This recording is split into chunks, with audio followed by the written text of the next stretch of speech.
In this hour of holy stillness, we gather to honor the life of Christopher Tophey Touchton. In this hour of stillness, we remind ourselves of the blessings that he offered us in his lifetime. In this hour of holy stillness, we offer ourselves to each other to share the weight of grief. In this hour of stillness, we offer each other the strength of love and help each other survive the pain of grief. In this hour of stillness, we call forth from each of us the power we offer out of life, out of loss, out of love. Come, let us worship together. Our first reading will be offered by Allie Colbin. It is from the children's story, The Little Prince.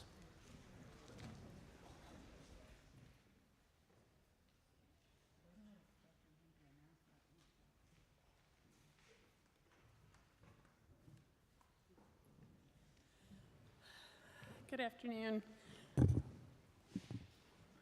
I just wanted to say very quickly how very important Tophey was and is to me.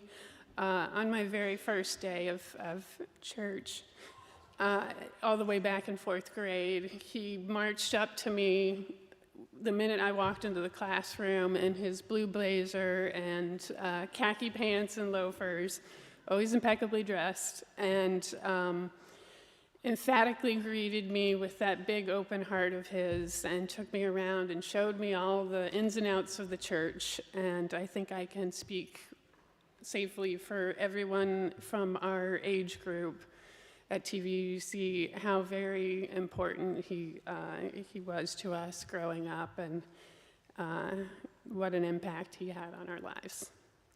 All right, this is from The Little Prince.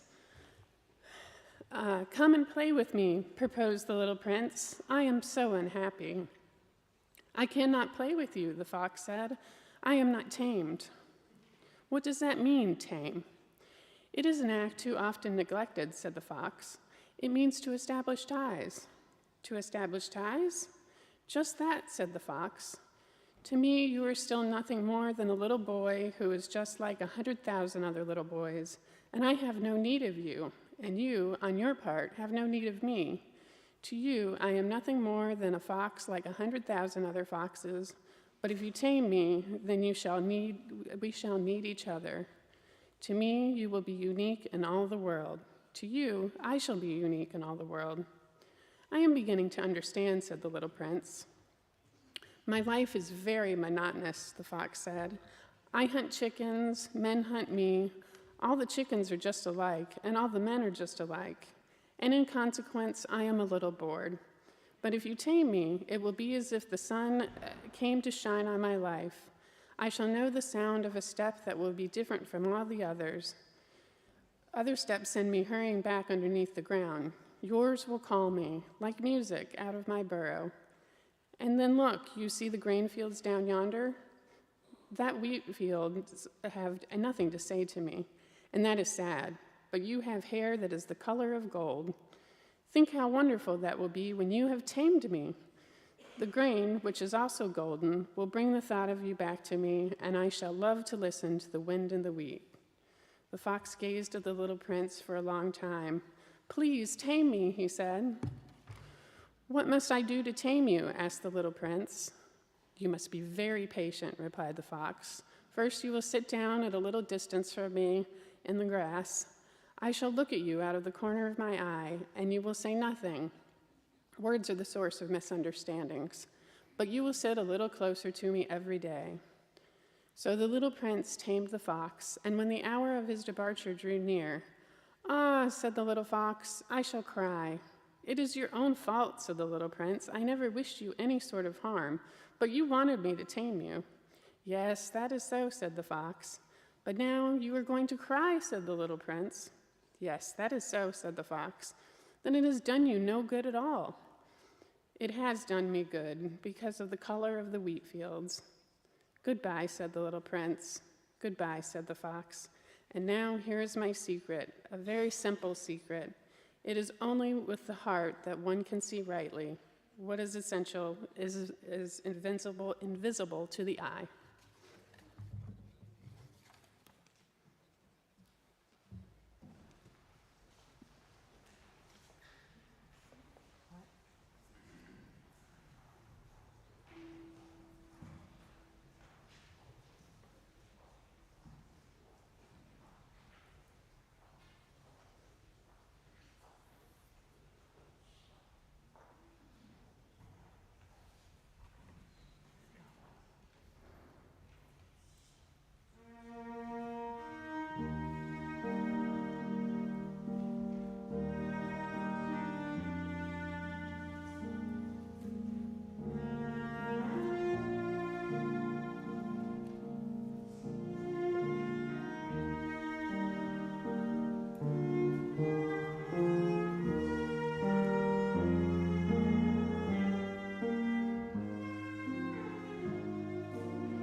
Thank you, everyone, for coming. In July 2021, I watched Christopher stand somewhere in the same spot, and I think maybe even the same podium, to celebrate the life of his mother, and he celebrated it with grace and with wit. During this time and the following reception, it reinforced to me the qualities that made so many people love him. He was caring, empathetic, loving, tenacious, optimistic, and a little divalicious. He talked to everyone who attended the service, letting them know how much he appreciated them and thanked everyone for coming. A month later, he was diagnosed with terminal brain cancer. In the next year and a half, he continued to show these same qualities. He remained optimistic and hopeful during the entire journey. As he went from one treatment plan to another treatment plan, he remained steadfast in his belief that he will get better. Tophey would often ask me if he was crazy or naive for believing that he will get better, that he will go back to work, that he will once again hit the pool to swim laps, and that he will continue writing. He even suggested that once he recovers, we might train and do a marathon together. I told him that he was not crazy and that we all share this hope, and that him and I will indeed train for another marathon. It would have been his 16th and my 3rd. Last Christmas, Tophey became very excited because he was going to see my sister after 2 years of not seeing her. He adored Teresa and Roland. He said that next time, we will spend a very long weekend in DC where they lived. He made me believe that he can get better. That is the power of his optimism. Tophey was also very tenacious. I am sure most of you here, if not all of you here, have heard of our kitchen remodel. He will tell you that the design was something that both him and I came up with. The fact is that he said he wanted things a certain way, and I nodded yes. Except for the St. Charles cabinets. He told me that he always wanted to have these cabinets in his kitchen, but these cabinets are hard to find, and they require restoring and be quite expensive. I put my foot down and said no. We will go with some nice cabinets and that we can come both agree with. However, he continued to scour the web for these cabinets. eBay, Craigslist, Facebook, Instagram, and some sketchy website. He finally found them in Hershey, Pennsylvania, and told me that they were a steal. He neglected to tell me how the cabinets will get to Los Angeles. Tophey convinced his father to help with his plan. Joe generously agreed and said that he will pay for the storage while we figure out how we were going to move them from Hershey to Los Angeles. At first, he said we will load them on a U-Haul and drive cross-country. It will be a road trip, and it will be fun, he said. Yeah, right. We ended up shipping the cabinets by freight. These cabinets are now hanging on our kitchen walls, painted in the shade of blue that he wanted. He was tenacious and divalicious. Tophey was the most ardent cheerleader of everyone he knew. He supported and was happy for their success. He helped his cousin Elias to improve his swimming so that he can try for his swim team. I believe he was able to qualify for that team. He encouraged me to find a different job, one that truly appreciates my talents, as he puts it. I followed his advice, and I found one that I now enjoy and I'm passionate about. Even as his balance started to falter, he wanted to watch Jesse's son Owen play baseball. I had to remind him that he was in therapy and cannot be under the sun. He was very disappointed, but said that next year he will be better and we will watch Owen play. He was happy to reconnect with his friend, with his childhood friend Carson. Carson was kind enough to allow Tophey and I to watch Paxton grow. This was the same story for all of our friends and family's children: Owen, Lewis, Adrian, Paxton, Kiana, Luca, Gracie, Elias, Eva, and most especially, Willow. We started talking about adopting, but it was not going to happen. He was so thankful for the support that he received during his journey from the doctors, the nurses, the PAs, to all his friends and families. He would talk about how lucky he was to have so many people shower him with love. He appreciated the cards and messages from this congregation and the consistent and loving support from our families. He loved our staycation in Balboa, spending the time with Joe, Mary, and Courtney. He treasured that.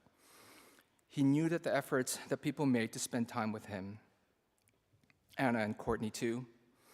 He was so excited when he finally figured out the dates of your visit. He had so much fun, he said, and continued talking about it long after the visit. Jesse and Nora stopped over regularly just to have dinner and gossip. Lauren, his longest friend, stopped over for lunch and invited us to parties that had this spectacular view of Los Angeles. He was touched by the cards that Jim and Nancy sent on a regular basis. He said that he treasured all of these.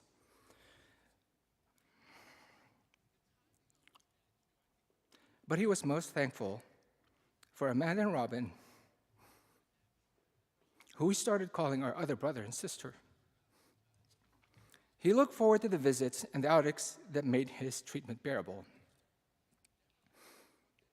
He had stories to where they went and what they ate when he came home. And as a lot of people know here, he can eat. He would always say, "Thank you. You all take such good care of me." As his agency started to fade, he continued to be empathetic and caring.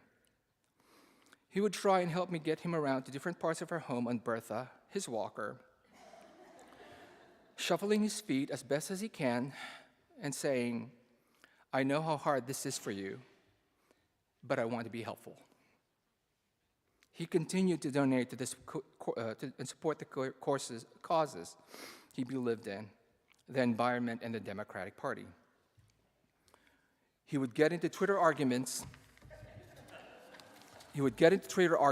And I apologize, I lost my other page. Excuse me. Anyway, I stand here before you trying to honor Tophey. I do not have his grace. I do not have his wit. What I have are the lessons he taught me. To be loving, to be open, and to be optimistic in the face of incredible pain. I hope to continue this life with him in my heart. Thank you very much for coming and honoring him.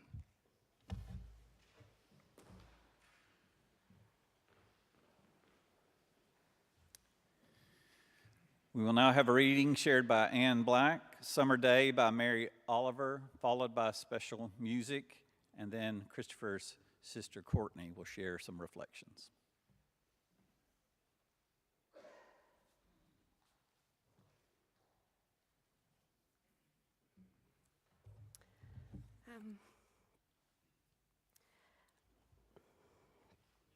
Excuse me. Hi, Joe.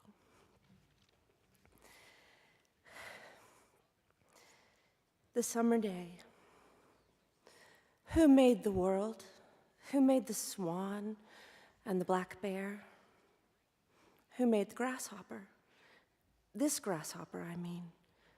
The one who has flung herself out of the grass. The one who is eating sugar out of my hand. Who is moving her jaws back and forth instead of up and down. Who is gazing around with her enormous and complicated eyes. Now she lifts her pale forearms and thoroughly washes her face. Now she snaps her wings open and floats away. I don't know exactly what a prayer is. I do know how to pay attention, how to fall down into the grass, how to kneel in the grass, how to be idle and blessed, how to stroll through the fields, which is what I have been doing all day. Tell me, what else should I have done? Doesn't everything die at last and too soon? Tell me, what is it you plan to do with your one wild and precious life?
I did the first part. I didn't fall down in these shoes.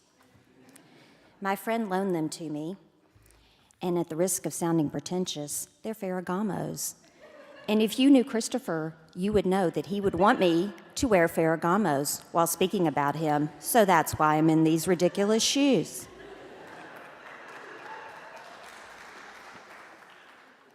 Tophey also told me to mention that his sister fell down, and he's sorry, but it looks worse than it feels. And that's all we're going to say about that. Beloved friends and family, we are so grateful to have you with us today. It's such an incredible time with so many faces that we've known a really long time, and we really are so grateful to have you with us today. If there was ever a life to celebrate, I'm pretty sure Tophey's qualifies. While it is true that Tophey and I were very close, our closeness was not guaranteed initially. When he was a newborn, I used my blue bear as my spokesbear to let my mother know that she could return him from wherever he came from. Thank goodness she and Daddy ignored that. But you know our Christopher. It did not take him long to charm his way right into my heart, and he stayed. He was my first baby. We are nearly 6 years apart in age, and I was not sure anyone could care for him properly. Our parents reminded me on more than one occasion that he had 2 adults who cared for him. Piffle to that, was my reply. The ways in which I love Tophey are boundless. He was my teacher, my cheerleader, and had more love and gratitude than any 10 humans combined. Honestly, I do not yet know if I accept his death. I understand it in my head, but not at all in my heart. But Tophey was so wise. He made sure I would be surrounded in love and would be with loving people who could tell me stories and celebrate him in his incredible light. And Toph, your snister, that was his nickname for me, thanks you. Thank you for bringing our family together. Daddy, Mario, Mary, Amanda, Robin, Allison, and so many others. Thank you for bringing me Mario, the best bonus brother any person could ask for. Thank you for leaving me with a heart full of grace. I am the luckiest. I got to be your sister. I'll close now with a letter that Christopher sent me while I was in college. I think you'll appreciate it. Dear Courtney, I was thinking about how much I miss you and how guilty I felt for not writing at all those times I said I would.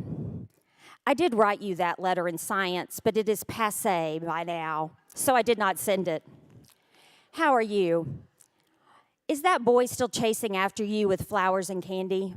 I know you are handling it with flamboyance and sophistication. I, however, do not have the agony of females chasing after me, with the exception of Louisa. I changed that name to protect the innocent. Ugh. This girl is so desperate, she is in love with everyone, including one girl that looks exactly like a boy. This is who is in love with me. Church is going well. Our Sunday school class has lots of fun. We had a UFO lock-in last weekend. We stayed up all night and watched Poltergeist. I have never been so scared in all my life. I was exhausted after the lock-in. I had a parent-teacher-student conference with Mrs. Barnes, Mrs. Richmond, and Mr. Brown. I have an A in Mr. Brown's class, an A in Mrs. Barnes' class, and a D in my other class. But I took a test, and I did well, so I think it's going to be okay. I'll probably have a B by the end of the semester. How about yours? Is school A, too easy, B, stressful, or C, all of the above? I need to know your clothing size because I want to buy you some clothing for Xmas. I hope Communications 2 is going well. All my love, Tophey. P.S. Treasure this letter. It was written with a fountain pen, like many official documents, such as the Constitution or the Treaty of Paris.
We'll have reflections from Courtney Atnip and Amanda Touchton, followed by more special music and then a brief homily.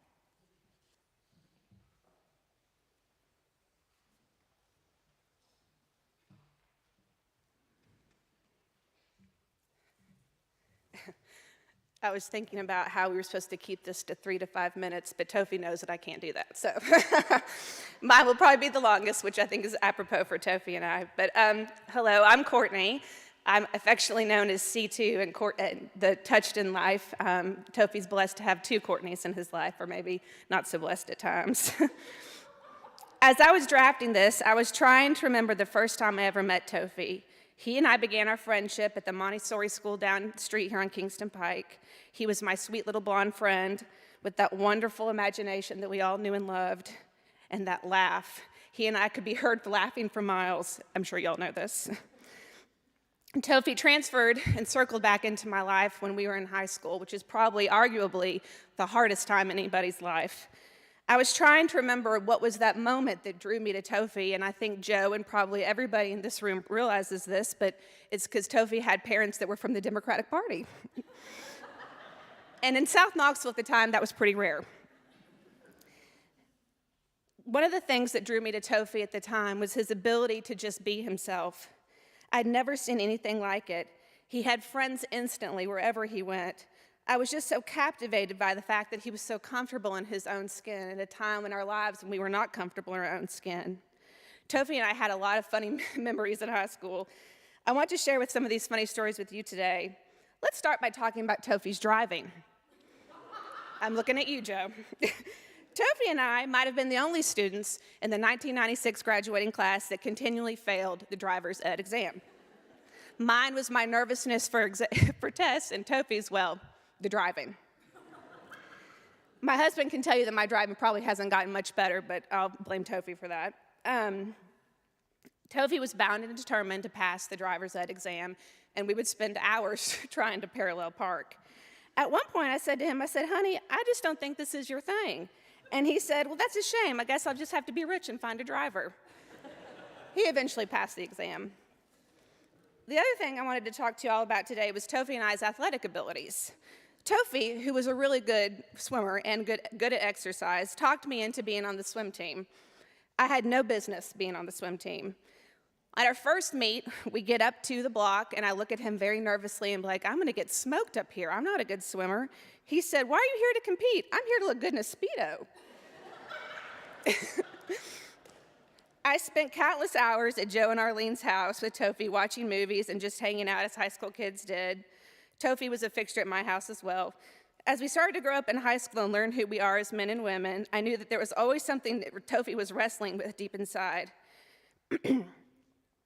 I think other people realized that as well because people started to pick on Tophey. I would get so furious at the way some people talked to him, and he never got mad. At one point, he looked at me and said, "Courtney, why are you upset? I'm in Ralph Lauren. They're not." I'm okay, thank you. I think there was a bet going on with people in the room about how long it took me to cry. I'm sure my husband won the bet. Tophey left for California as soon as we graduated. I was so impressed with that too, leaving our home city and going to another state. I was convinced that no one could ever protect Tophey like me or be his friend like me, but boy, was I wrong. He found his Courtneys everywhere he went. I visited him in California and when he went to school in France, and we have wonderful stories from that, one of which is Tophey should never drink espresso coffee, bad. He was creating this wonderful and unique life that he deserved. Knoxville was too small for him. He needed something much more free and a place where he could be himself. Tophey's work ethic carried him through. I credit a lot of that to his dad, Joe. Tophey and I both always had jobs and always had to work harder than anybody in the room, and he really prided himself in that. I loved hearing his stories of his really crazy jobs in California and was always so supportive of what I was doing in Tennessee.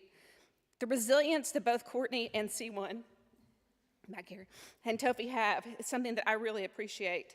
If they were going to get knocked down, they get right back up again. I never worried that Tophey wouldn't figure out a problem, but he always did. He always figured something out, no matter the circumstance. Oh, here come the real tears. Prepare thyself. Watching Tophey grow into a successful man was such a joy, but probably the highlight of my life was him meeting Mario.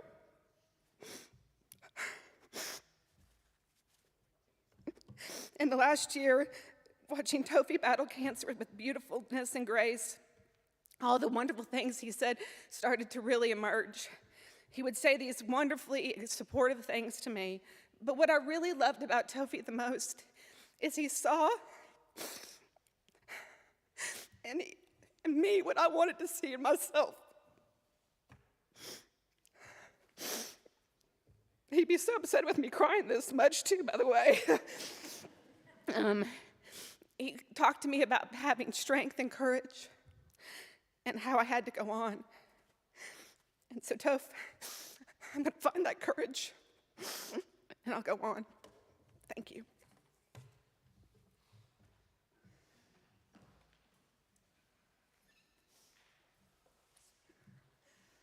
Hi, thank you all for being here.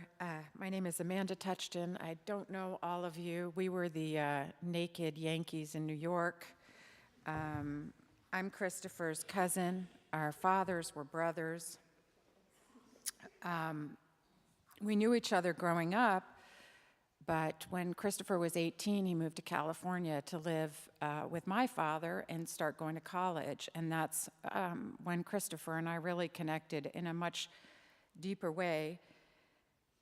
And Christopher had been tested living in Knoxville by adversity. It's difficult sometimes for me, living in Los Angeles and being raised in a very liberal community, to understand how difficult it was for Christopher to be gay at that time in Knoxville.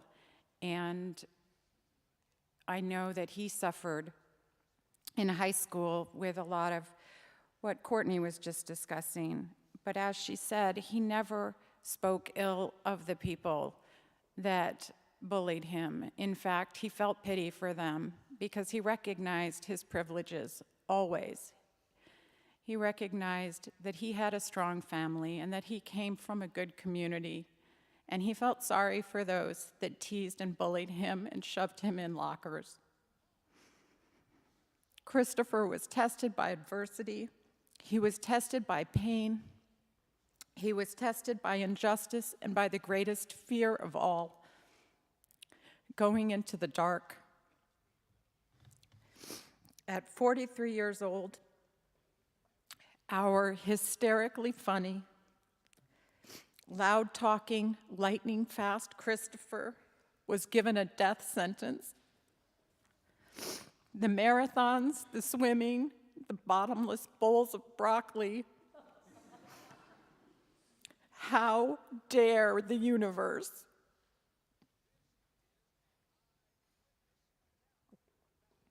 Every day after his diagnosis, Christopher accepted the challenge of living life on its new terms. He married the love of his life, knowing how short his forever might be. When the tumor stole his ability to read, he listened to the brothers Karamazov on audio tape.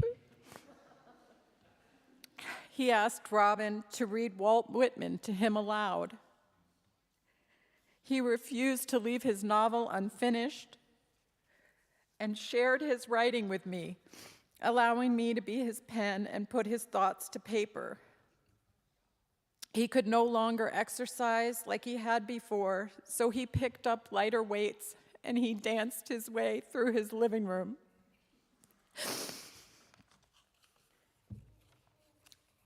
Christopher did not wage war against his diagnosis. He simply refused to stop living and start dying. Until he closed his eyes for the final time, Christopher lived. He lived in gratitude. He knew the name of every doctor, every nurse, the woman who checked him in, the security guard, and when he could no longer remember their names, he apologized so profusely. It was essential to him that he recognize the people around him, to respect their hard work, to respect their difficult jobs. Christopher told me 1,000 times how lucky he was to have had so many privileges and opportunities, to be loved so deeply by his husband, for his wonderful family.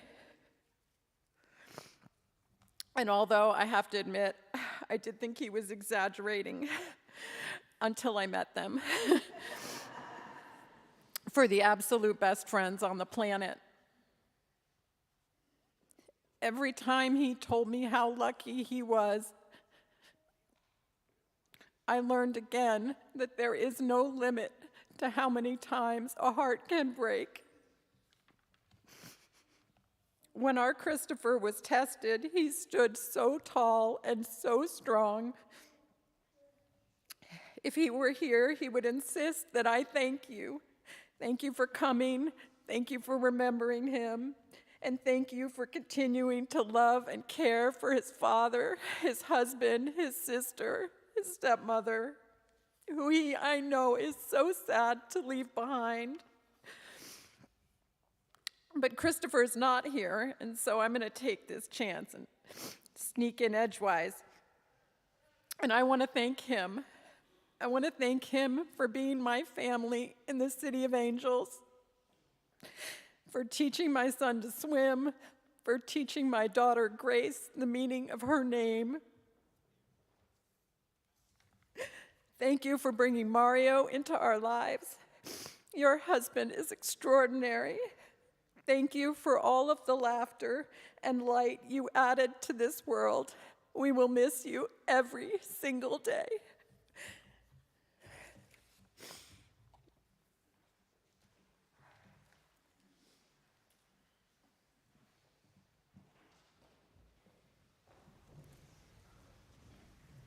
This song is mostly in English, but there is a section that is in Latin. And the Latin translation is, "The sun warms everything, even when I am far away. Love me faithfully and know that I am faithful."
Christopher Touchton will always be Tophey to me, a name that I've learned recently defies standardized spelling.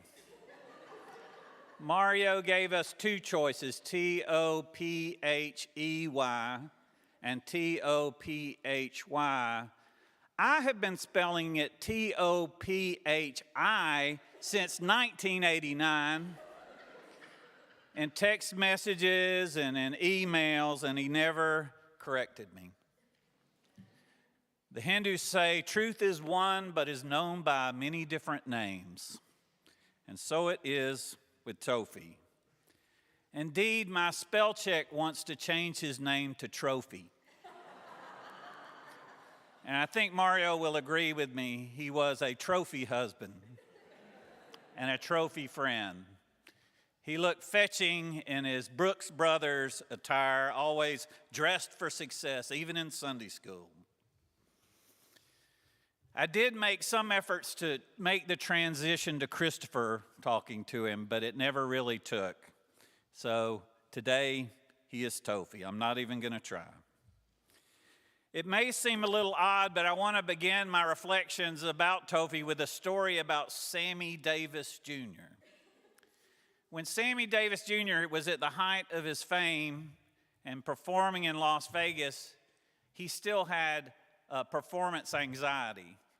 And so he would stand in front of a mirror and say, "I'm a star, I'm a star, I'm a star." And I tell this story because at least as far as I could ever tell, Tophey never ever had performance anxiety. If he did, I never saw it. And whenever he walked into the room, he had a certain star quality. Looking around this room, I see there are people in this room that helped raise Tophey. It takes a village to raise a child, and Knox Village did that. Some of us met him in the nursery. Some of us met him in kindergarten, teaching the RE classes or some other age. I met him as his Sunday school teacher in middle school. To say that he had more energy and enthusiasm that could be easily contained by a Sunday school classroom is to make an understatement. He was full of life. He was full of life. And the only way that I could get him to sit still for even a moment was I gave him the role of being a game show host. At the end of the class, in a Wheel of Fortune kind of game, and we would pick vocabulary words from the lesson, words like predestination or transubstantiation, and he would host the game show. He was our Pat Sajak and our Vanna White. If you wonder what he was like in middle school, all you have to do is go to his YouTube channel, The Very Gay Film Critic. In terms of energy and enthusiasm, the adult Tophey is not far from the child. He's the same guy as he was in middle school, only with a degree in film studies from the University of California, Santa Cruz. On his YouTube channel, you can watch his commentaries on films and music videos and directors and actors and actresses. One of my favorite is when he suggests a happy ending to the movie Ordinary People, which is one of the most depressing movies most of us have ever seen. So go online to figure out what a potentially happy ending would be for that. So you can watch those commentaries online, but from his earliest days, Tophey was always offering commentary. In middle school, we heard commentaries on what the women at the beauty shop were talking about when his mom took him there to get his hair done. Arlene would actually check Tophey out of school for a hair appointment, sort of skipping school with parental permission. Afterwards, those of us who were in his Sunday school class got to hear all the gossip and all the scandals that he overheard at these appointments. He did his part to keep us in the know. Before it was film criticism, he offered commentaries about his high school, on the fashion choices of someone else in the room, on the decor of a restaurant, on the latest episode of Dynasty, on the political opinions of someone in the group.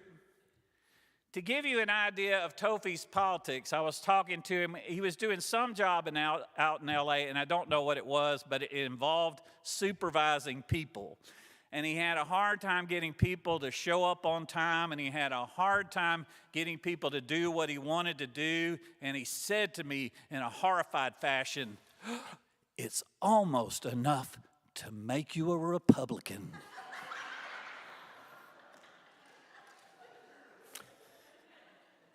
He faced that temptation, but never crossed over the line. I have such fond memories of his time.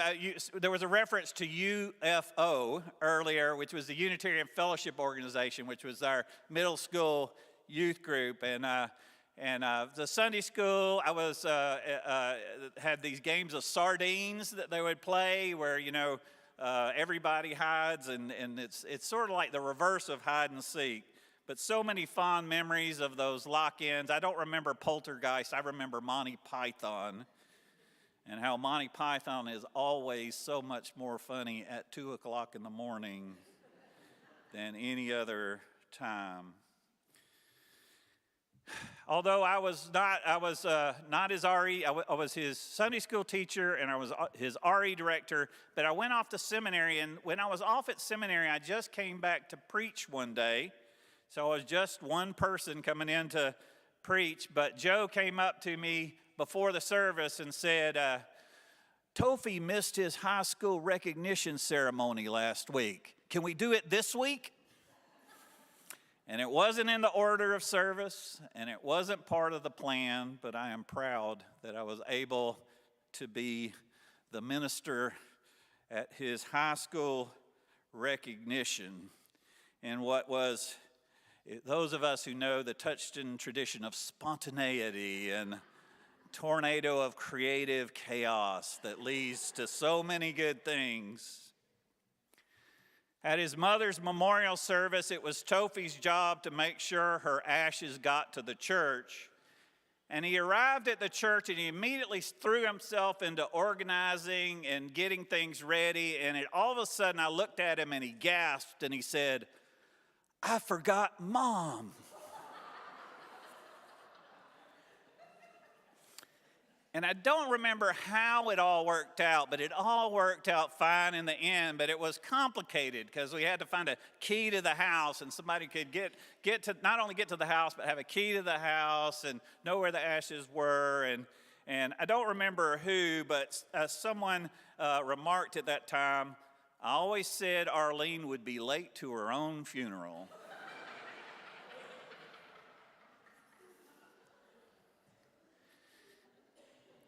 This week I received a message from the Reverend Lynn Strauss, his childhood minister, who wrote, "I'm among the wide community grieving the loss of Tophey Touchton.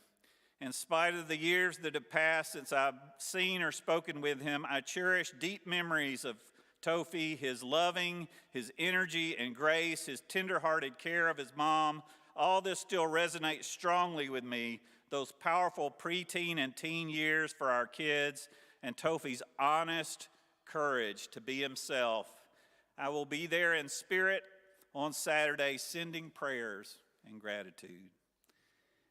And Trish Adams, whose very young son is suffering from brain cancer, says that Chance Adams, who we call Captain Chance, is going to continue the fight against cancer for Tophey. One of Tophey's oldest friends was Carson Price, who was in that Sunday school class, and I taught that class with her sister Windsor. And she shared some memories from Los Angeles. Carson has very fond memories of the brunches they shared in LA and their times in the boxes at the Hollywood Bowl, listening to the LA Philharmonic play to Pixar movies. During these visits, Carson said Tophey always had a commentary on everything. He was always super descriptive, outrageous, and prone to tangents. That sounds like our Tophey. Tophey had a gift for friendship, and we see that here today, a tremendous gift for friendship. We see that in the faces of everyone here today. Carson and Tophey made pilgrimages to some of the Unitarian Universalist churches in the LA area, First Unitarian Church of LA, Troop Memorial Church in Pasadena. Their last trip to Troop was after Tophey got his diagnosis, and Carson was telling me it had a sacred quality to it, especially when the members of the congregation began singing together the song "Everything is Holy Now" by Peter Mayer, and it got to that verse. When I was in Sunday school, we would learn about the time Moses split the sea in two, Jesus made the water wine, and I remember feeling sad that miracles don't happen still, but now I can't keep track, 'cause everything's a miracle. Everything's a miracle. After Carson told this story, she paused and said, "He's everywhere now. He's everywhere now." Tophey's memorial in LA was held in one of his favorite parks with a gorgeous view of the LA basin, the city, and the arid, dry mountains of California. And now his ashes will rest in the blue-green hills of East Tennessee. Thank you, Mario, for bringing him home. And thank you for being so good to him, watching both good films and bad films together, in sickness and in health, loving and cherishing, until death you were parted. Of course, no memorial to Tophey would be complete without his own words. So I want to share a message that he put on his YouTube channel as he realized he didn't have the energy to make the videos anymore. This was his message to his listeners and to you. Hello, loyal subscribers to my channel. I no longer have the energy to make my incredibly and uniquely mediocre videos.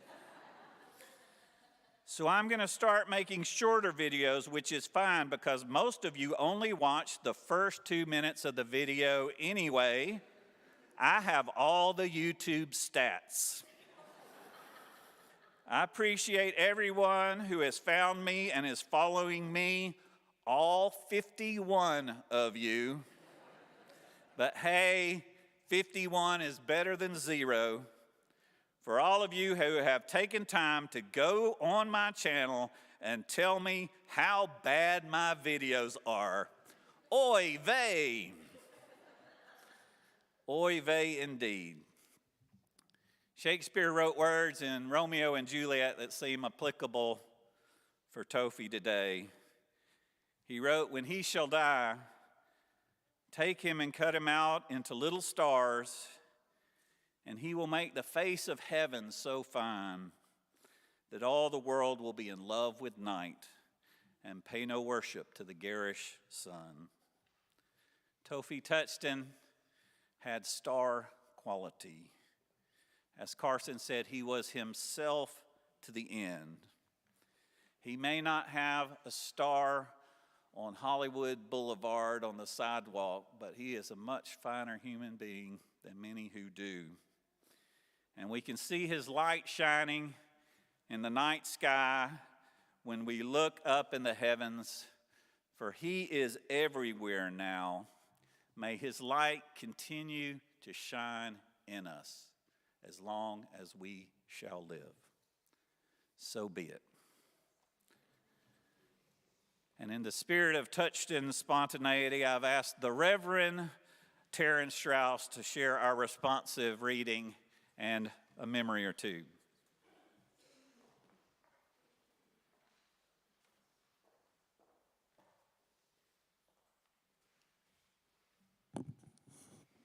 Thank you, Chris. So yeah, I'm Reverend Terrence Strauss, and I send greetings to you from all the Strausses, Reverend Lynn, David, Maria, Condra, Ethan. Most of them are watching the service right now, and send so much love to the Touchton family. And I also just want you to know that I have introduced Tophey to the Unitarian Universalist Congregation of Atlanta, where I serve as minister, and have shared some stories about Tophey recently in a sermon, Gender After Gender. So Tophey welcomed us when we moved to Knoxville from Chicago. He welcomed us in the spirit of countercultural co-conspirators, whispering to me, I remember that first day in 7th grade when I met him, "We may be here, but we are not of here."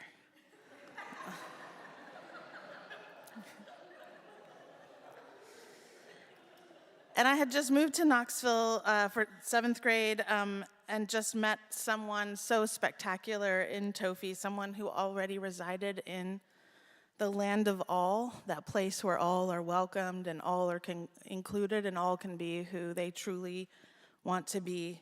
And Tophey was already there, even if sometimes he was there all alone. I went to Bearden Middle School with Tophey and Bearden High School. And even then, his life goals, of course, were very clear: to be fabulous, to write scripts for soap operas and Dynasty. And I even have a memory that he was writing spec scripts and sending them in, yes. So he was really already working on that, and it wasn't about becoming fabulous, he already was. I just wanted to say for a moment to talk about the experience of being in that youth group here at TVUUC. At church, you see many of us came to church kind of trauma bonded with one another. We each were surviving our own solitary traumas out there. It was hard to be Unitarian Universalist youth in Knoxville, Tennessee, and some of us were outcasts, others of us were bullied, others were just quietly suffering through it all. But when we would gather on Sundays for our youth group, we were no longer alone. We were survivors together, where we had felt rejection during the week. On Sunday, we could embrace each other's weirdness and just offer each other something so precious, full, complete belonging. We belonged to each other. Tophey belonged to me, I belonged to him. He helped me survive those years, and I hope I helped him too. And I just wanted to say that by the time he left Bearden High School, it was kind of a success story because Tophey had not changed in the slightest. I mean, his voice never, ever, ever dropped or decreased in volume. He was the same as ever, but it was the rest of the school that had changed. I mean, they did become more tolerant. I don't want to sugarcoat it. It was hard for him, but on some level, there was some acceptance. Like a new person would be introduced to him and might raise an eyebrow and would be told, "Oh, that's just Tophey." And I always considered it a victory that Tophey never changed. He never budged in his complete commitment to his unique expression of himself. He never stayed stuck. And so that changed the community that he was a part of. Tophey was my friend, loyal and supportive, and we were still on Facebook connecting these last few years. My world in Knoxville was expanded and enhanced by his love, his gifts, and his dazzling spirit. And I believe he'll always be with me. I believe he'll always be with all of us, leading each of us towards more refined tastes and a more dazzling life, making all of us more fabulous, So please join me in the responsive reading this morning, this afternoon. So I will say the first part, and then you can respond with the italicized words. In the rising of the sun and its going down, we remember him. In the blowing of the wind and in the chill of winter, we remember him. In the opening of the buds and in the rebirth of spring, we remember him. In the blueness of the skies and in the warmth of summer, we remember him. In the rustling of the leaves and in the beauty of autumn, we remember him. In the beginning of the year and when it ends, we remember him. When we are watching a game show and we feel like the host needs to up his game, we remember him. When we feel the need for his support and alternately his dry wit, we remember him. When something exciting has happened and no one else is excited enough about it, we remember him. So let us all say, so long as we live, he too shall live, for he is a part of us. We remember him.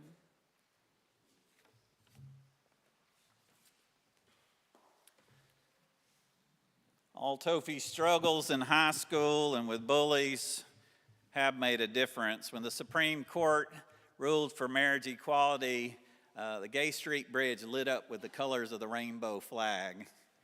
And when he was young, it was probably unimaginable that the Gay Men's Chorus would be playing in this room with the mayor in attendance. So he really did bring a lot of change. And as we lay his ashes into the ground, and in case of rain, I brought my rainbow flag umbrella. So after these closing words, there'll be some music and the family will move out and we will have the burial ritual, and then we will meet you in the fellowship hall for coffee and conversation and joyous reunions together. We have come to share the loss we have felt, passing on some stories and the joys we carry from Tophey's life. This we have done. But before we extinguish this chalice, let us acknowledge that we will not and cannot extinguish the love that is in this room, the love that he gave to us, the love that we carry with us as we go forward. May we always be able to see him in the stars and feel the presence of his light in our lives and smile knowing his light is shining through us. Go in peace.